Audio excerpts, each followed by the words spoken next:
Let's explore further into the world of knots with the knot of the week.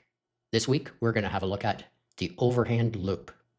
The video you're watching is a small part of the curriculum at knot school. I hope you enjoy it. The overhand loop knot is classified as a loop knot. It forms a fixed loop knot, which can be tied either at the end of a rope or mid-line. The overhand loop is sometimes simply called the loop knot. However, since a loop knot is a general classification of a knot, we prefer to call it the overhand loop. The performance of the overhand loop varies with materials. It generally holds well in natural fiber rope, but is prone to slipping in modern synthetic materials, especially in high modulus fibers.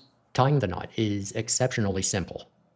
Begin by forming a bight, then pass the working end over the standing part, and then up through the loop you've created. Finish by cinching up the knot.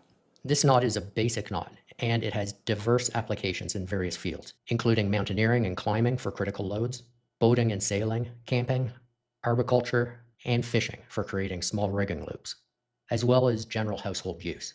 Despite its ease of tying, the overhand loop knot has a significant weakness.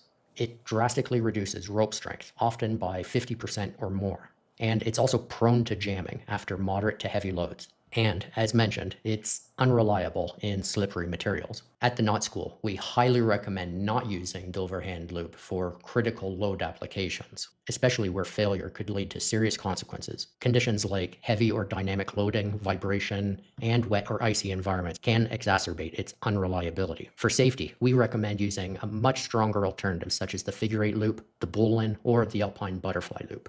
You can find the overhand loop as knot number 1046 on page 190 in the Ashley Book of Knots.